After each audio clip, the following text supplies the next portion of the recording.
As of 3:30 UTC on July 15th, Tropical Storm Talim was located near 18.6 degrees north, 117.2 degrees east, or approximately 221 miles, 356 kilometers west-northwest of Virgin City, Philippines.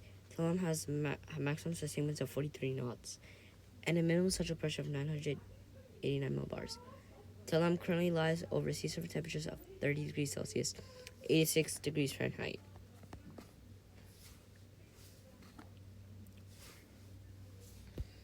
Heavy rains in some areas.